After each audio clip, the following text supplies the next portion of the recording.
Good afternoon, everyone. I think we can continue with the next presentation regarding protein language models and using them for downstream prediction tasks. Our speaker is Dr. Öznur Taştan.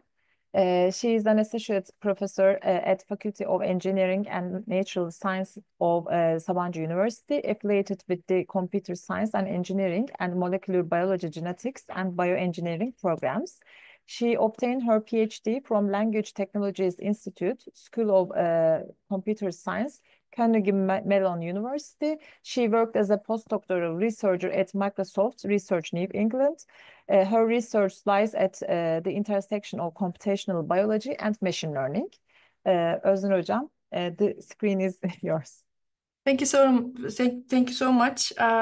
It's nice to be presenting here. I hope this is not a very outlier topic for the audience, but saying so much of participation, hopefully not. We'll be talking about protein language models and how we get there. I am a faculty at Sabancı University. Thank you for the introduction. We work in computational biology and machine learning. Zeynep Işık and Mert Peke are two master students in my lab.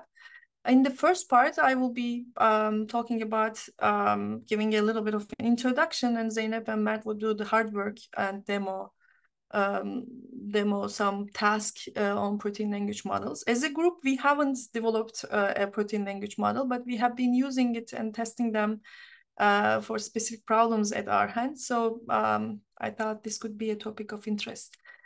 Okay, let's start. So proteins are instrumental in about everything in the cell. So this picture you see on the right-hand side is the apoptosis pathway. And these little circles are proteins, and there are many of them, as you see, and they interact with each other to accomplish this particular task of cell death. But they are almost in every task in the cell. So they provide structural support, transport of other substances. They regulate the cell signaling. They defend against the foreign substances like viral pathogens and so on. So, and they are also the enzymes that carry out various chemical reactions in the cell. As humans, a human cell has more than 20 different proteins, and each have their own structure and function. So the proteins are basically, they are sequences of amino acids, and they would fold into a unique shape.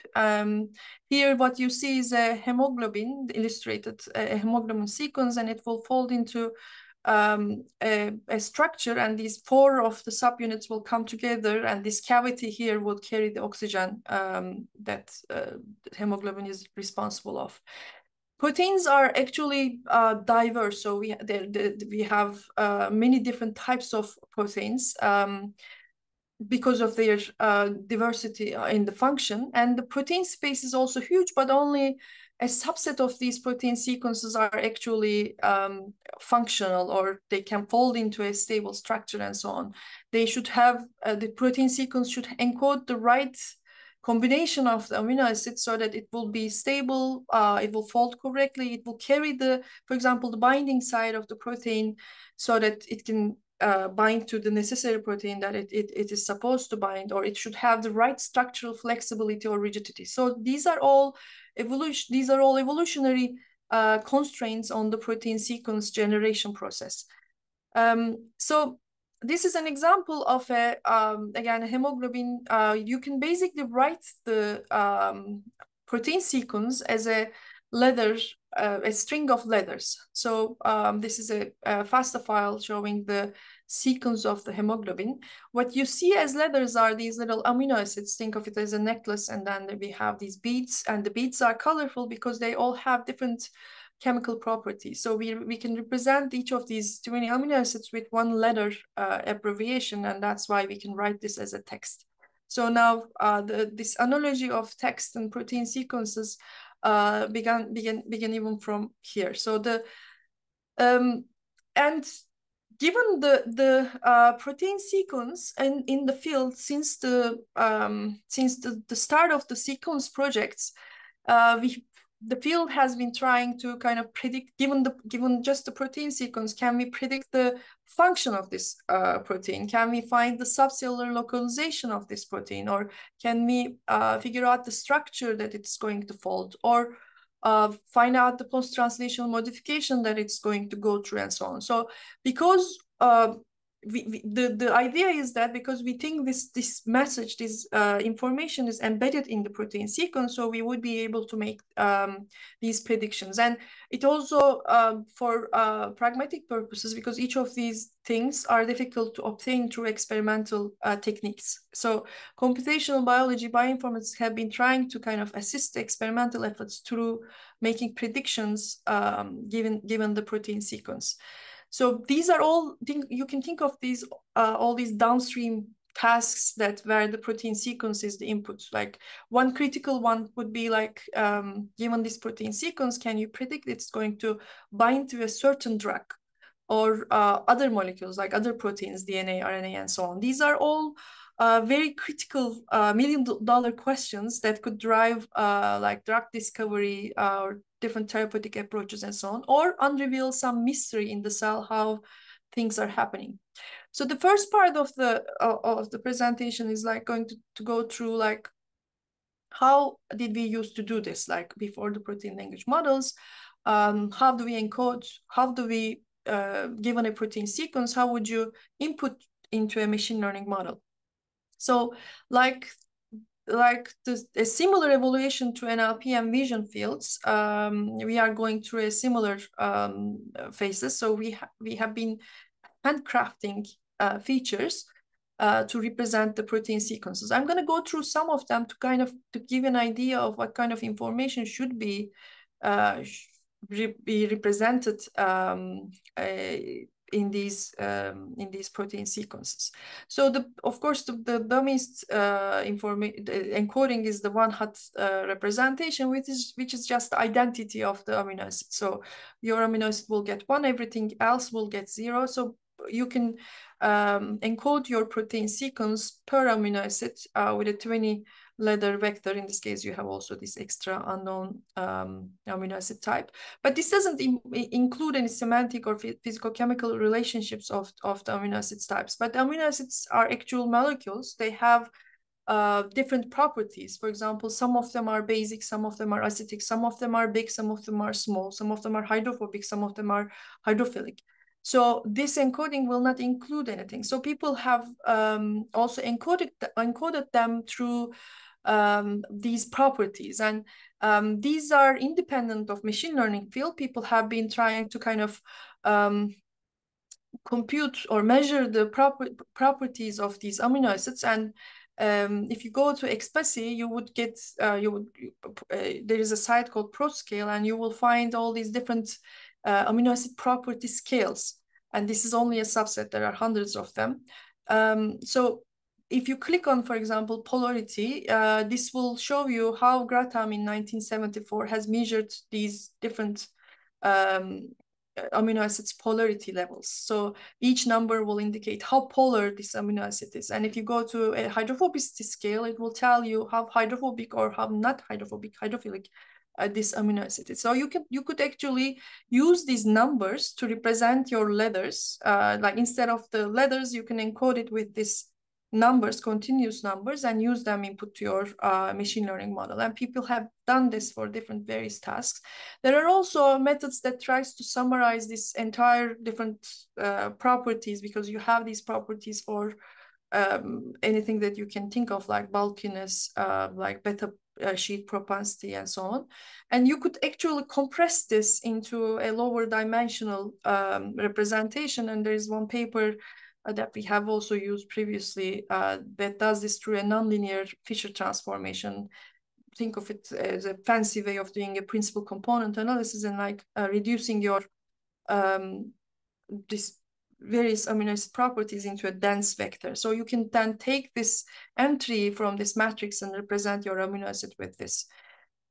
You could also use a reduced alphabet, meaning that instead of these numbers, you could group your different amino acids into smaller groups. Like for these are all different properties For example, you can take charge and you can say that, okay, this amino acid is neutral, this one is positive, this one is negative. So kind of using the attribute groups of the amino acids and encoding your sequence with these reduced attribute alphabet. Another way people have used is to indirectly use an evolutionary information. This is a substitution matrix. A substitution matrix tells you how frequently an amino acid has been replaced with with another amino acid in evolutionary related protein sequences. So you would take related protein sequences, align them, and then look at how frequently a lysine is replaced with an histidine, for example, and count these numbers. So through you kind of estimate the probability of replacing them each other and then normalize it and so on. That's why you have and log it. So that's why you have negative numbers here. But at the end of the day, this matrix will be encoding kind of a replaceability of this amino acid. And if you think of the replaceability of this amino acid with all the other amino acids, this could actually be a representation of this protein sequence that kind of compresses the evolutionary information. And this BLOSSOM62 is kind of the matrix that most of the search engines use for searching protein sequences or aligning them. Okay, so another type of encoding has been like using related sequences and giving kind of more information into the models. And this is usually through multiple sequence alignments. A multiple sequence alignment is like, think of like you have your protein sequence and then you go to the databases and find related sequences to that. And then you align them such that similar portions will register to each other. This will give you an idea of which positions in this protein sequence are actually conserved throughout the evolution. For example, this position is all glycine, so maybe the glycine is a small amino acid. Maybe there needs to be some tight packing in that position, or flexibility needed in that position, and so on. So people have used people derive motifs from the alignment of the protein sequences. This is called a logo representation. It basically the x-axis is the positions and y-axis is the frequency, and the height of the ladder is in proportional to the frequency of that amino acid being shown at that position. So it basically encodes like the probability distribution of the amino acids across the positions. So people have used either position-specific scoring matrices, which directly encodes that information, like how frequent each amino acid at that position. So a matrix that tells you kind of the preferences of this protein family, preferences of amino acids at each position across this family.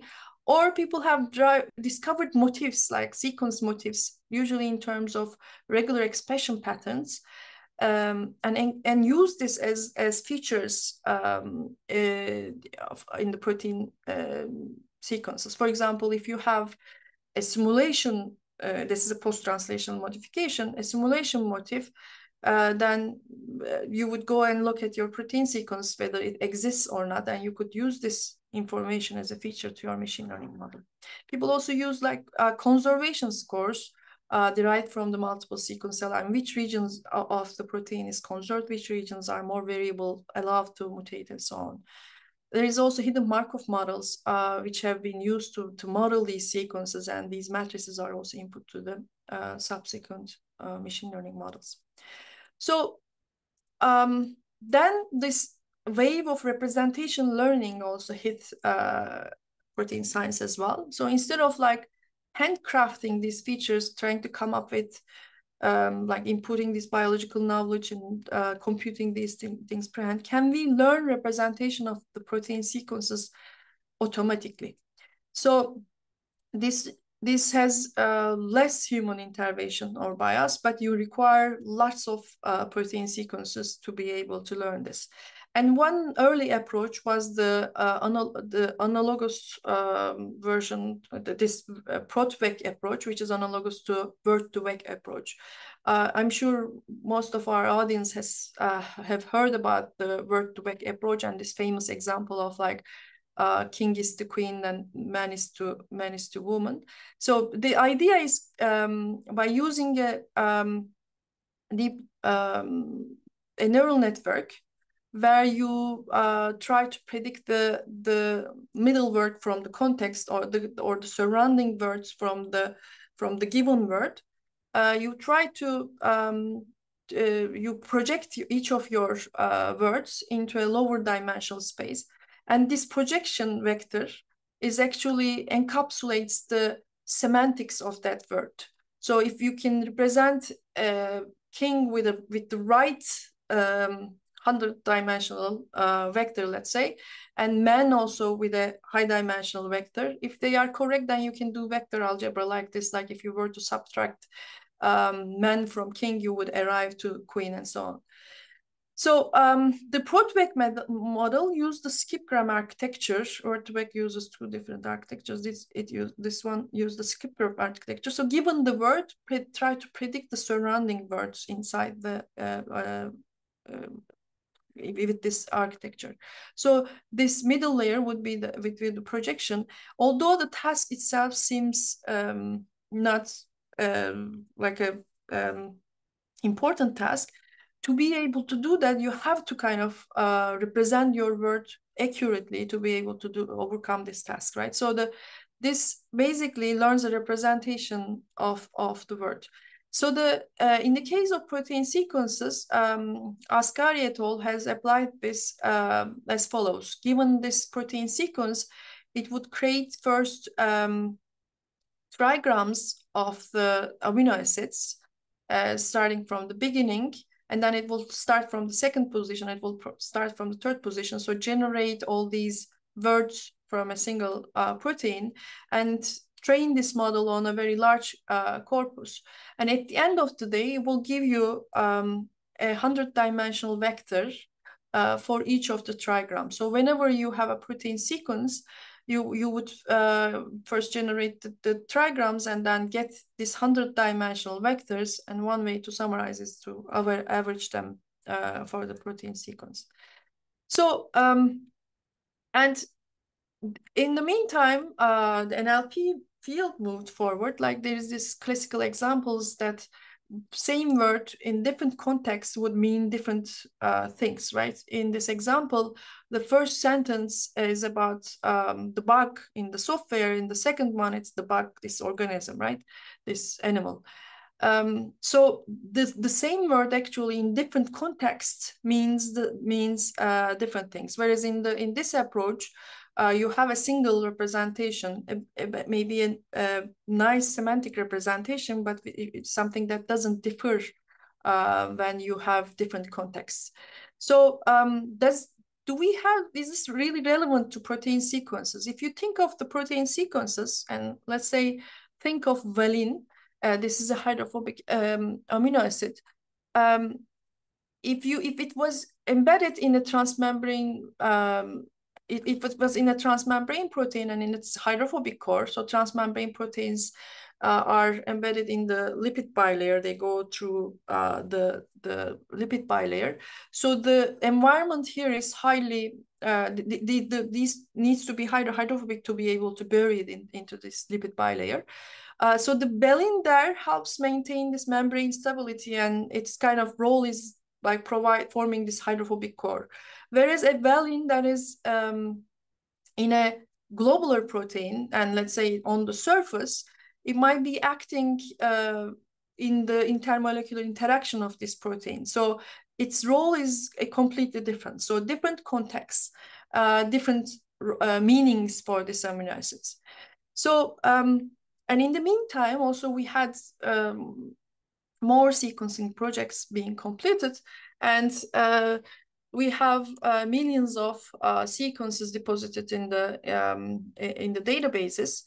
And early protein language models, they mostly relied on proteins, and most of the protein language models actually rely on protein sequences because of this gap between sequence and the structure. So we have millions of sequences, but much less protein structures, because obtaining the protein structure is quite a tough, requires more detailed experimentation. I want to make a side note. So this modeling biological, so all these large data sets in part, like, I mean, initiated this thing, like, can we model biological sequences? Can we have a biological language model? So before arriving at so these are my co-advisors, and before arriving even at my PhD, they had started a project. This was kind of an R01 project to Judith Klein-Sterman. She had this biological language modeling project back in 2003. But of course, at the time, the language models were not that good, and they had started with like the n-gram language model. So in an n-gram, you basically model the likelihood of a sentence by relying only to a couple of words before that. So like here, for example, the probability of observing math doesn't, it assumes that it only relies on a few words that it has seen before. So at the time, they had these these theses where they talked about like biological language modeling, like what are the words in a protein sequence, what are the words tokens or like semantics of these words in the protein sequences. They had even had papers like document classification with these n-grams and so on. But of course, I think it was kind of the idea was too ahead of its time, because we didn't have that many sequences. We didn't have these deep learning models and so on.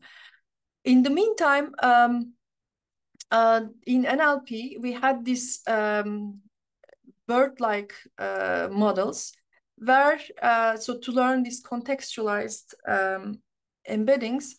So the idea, this is a self-supervised learning model where you have these masked language objectives. So you mask some random words inside your sentence and you try to predict that masked word. Although, again, the task is maybe not that interesting itself. To be able to do that, you need to have a good representation. And these models relied on transformer architecture, where I think my time is, I didn't use the time very efficiently. Let's see. It's either with an autoregressive objective, which is like trying to predict the end of the sentence, or with a mask language objective that is like in the middle, trying to predict the hidden masked words in the middle. So these kind of approaches have been used also in protein language models. Most of the protein language models uses this encoder only, or encoder decoder style models, where you have this your protein sequence, and you have this input embedding, and you have these attention layers, and then a feed-forward network, and then you try to predict the distribution over the amino acids. There are actually good review and benchmark papers in this domain. We won't have time to go through each and every protein language model, but I'm gonna give two examples of these sequence models, and then a couple of more recent structure sequence-based ones.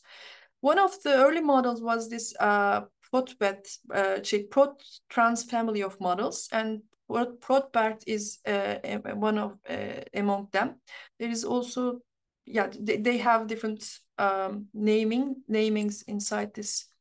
They have different versions of this protein language model. It is again a transformer based model, and in this figure actually shows something very interesting. So in this attention, through this attention mechanism, the model, every residue attends to the other amino acids in the context. but it should be attending to the right and relevant amino acids, right? So this is showing a protein, a small portion of the protein structure where these cysteines and histidines are not actually local neighbors in the protein sequence, but when the protein is folded, they are in contact. So if you look at the attentions of that the cysteine receives, you see the histidines and the other cysteines receiving attentions. The color indicates how much attention they have. So most of these protein language models are bidirectional. So the transformer model can read sequence both forwards and backwards. And they use mask language modeling laws. So pick random tokens in the input sequence, hide them or mask them, and then score the model based on whether or not it can guess the token appropriately. Now, the one critical thing to keep in mind is like most of the ESM2 is one of the famous one. This is from the Meta AI group, and they have different versions of this too, and it includes it has been trained on 250 million protein sequences. It also has the same similar transformer architecture. And the title of the paper is this evolutionary scale prediction of atomic level protein structure with the language model. I mean, here they demonstrate that they can predict the protein structure, but this ESM2 is actually a protein language model that you can replace the downstream task and use it for other purposes. So the difference between an AlphaFold is, if you are following the news, it has a similar goal of like protein structure. The difference is that AlphaFold uses multiple sequence alignments, but ESM2 doesn't use multiple sequence alignments. So this is actually a big difference. And the idea is as follows. So normally, if you were to kind of look at a protein, a multiple sequence alignment, you would find things that are conserved because they are critical for the function of the protein. And you also find things like co-evolving sites because either they are in contact within the protein itself, like this one, or they are in contact with other proteins like these ones. And you would see these positions are constrained. Their amino acids distributions cannot be anything. They have to kind of co-evolve with each other. So without providing the multiple sequence alignment, the hope is that if you were to see millions of sequences, you would be able to capture these deep constraints that are acting through the evolution. So without even showing the multiple sequence alignment, because constructing multiple sequence alignment is an extra step and it kind of avoids this one. So is it okay if I go 5 minutes over time and then we reduce this maybe in demo time? Oh, sure. Okay. So most of these, the available protein language models and ESM and ProTrans are among the most popular ones. They only rely on the protein sequences because of this availability, abundance of the protein sequences. But after 2018, we had also these AlphaFold revolution where we can actually predict the protein structures accurately.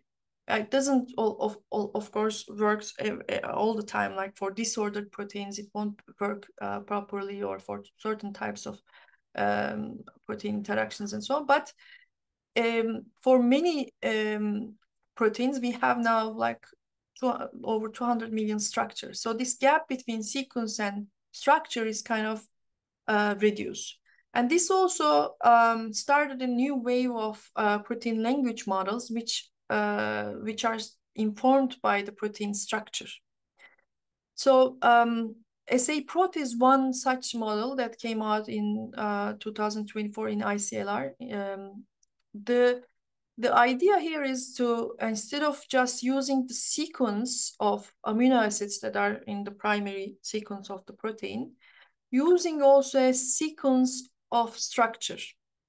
And maybe I should tell you first what that sequence of that structure is. And I think it's a very clever idea, this fold-seq paper. I think you should have a look at it if you haven't seen it before. So what this fold-seq paper just deals with searching the structural databases in a fast way. And to do that, because structural alignment is a costly job, it reduces this problem to a sequence search problem. And the way they do this is like encoding the structure as a sequence. So they discover 3D tokens that they can write the structure as a sequence of structural alphabets.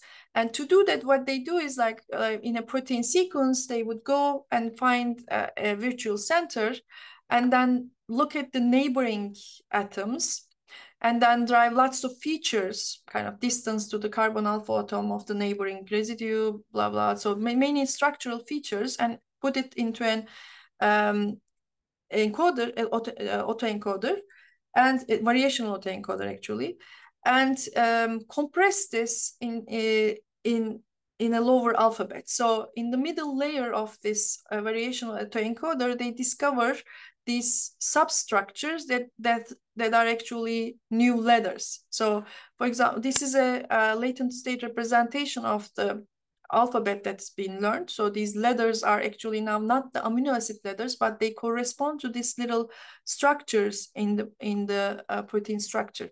So they represent it. Now, once you have this new alphabet, you can represent your structure as a sequence.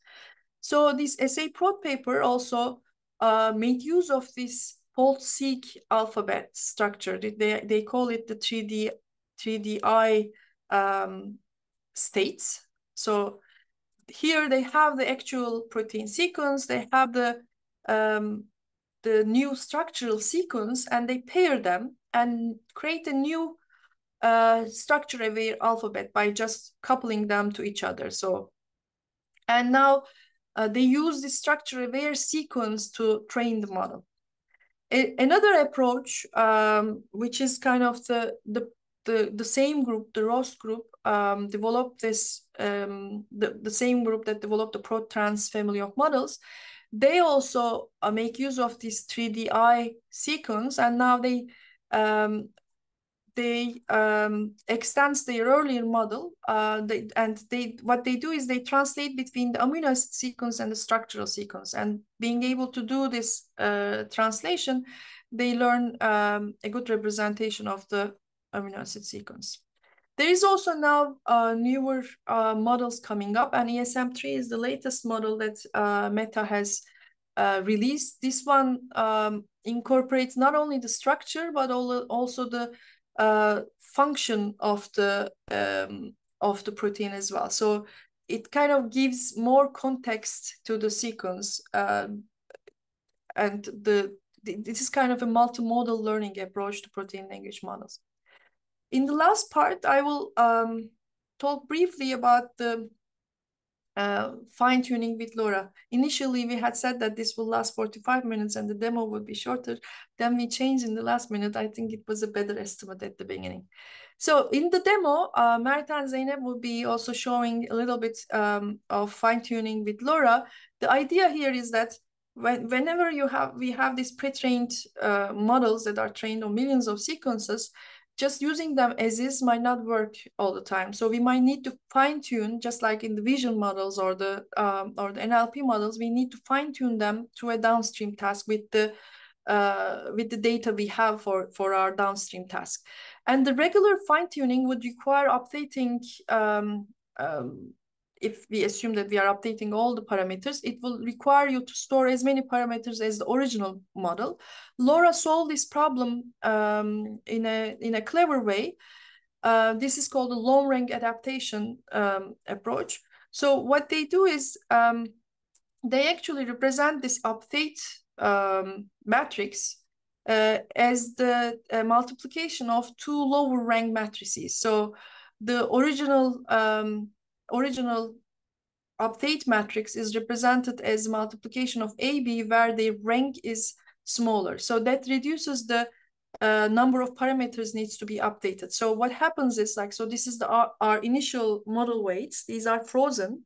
Let's say this is 1000 by 1000, and normally you would have millions of the size will be million, and but you only train this update vector by the multiplication of B and A, where B and A are lower dimensional vectors. If R is 2, for example, the number of trainable parameters reduces to 4000.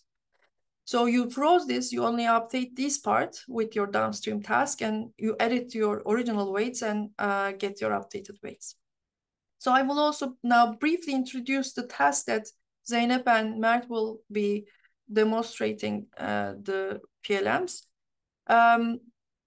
They will be showing you phosphorylation prediction task. So phosphorylation is this one post-translational modification on a protein sequence.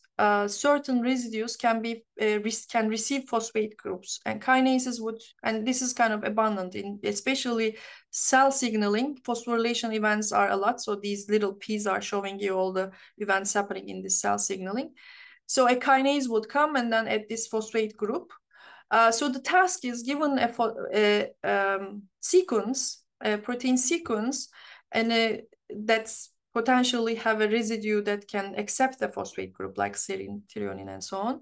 Is it going to be phosphorylated or not phosphorylated? So this is going to be a binary classification task, and they will be showing you they will be representing this input protein sequence with some baseline models and protein language embeddings.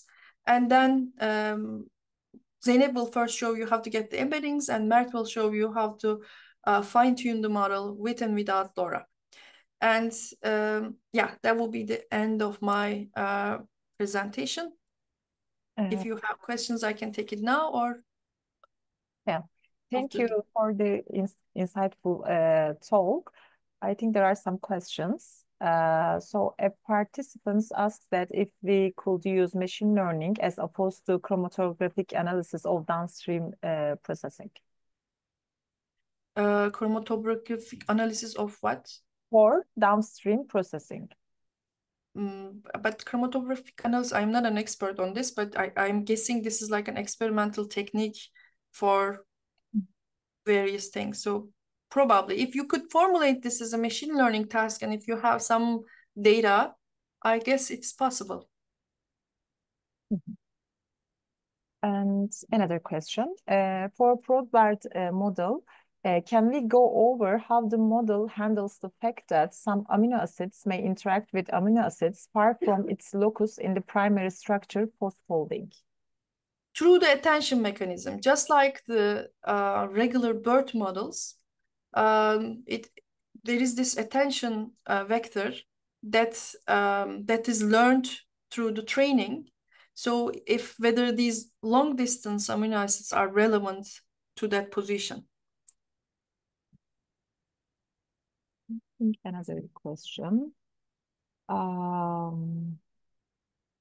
So participants working on 2 newly discovered peptides that are known to have an antiviral effect on SARS-CoV-2.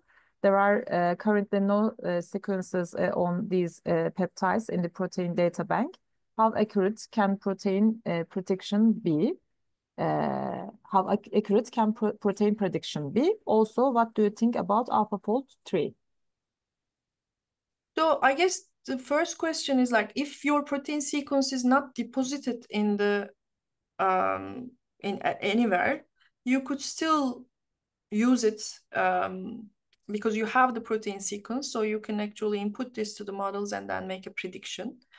How accurate it's going to be, I think we still need a lot of benchmarking to understand the limitations and capabilities of these models, because most of the benchmarking tasks are like these old tasks like mutation effect or like enzyme classification and things like that on like diverse tasks, on like zero shot tasks, let's say. How it will going to do is still, I think, needs a lot of evaluation.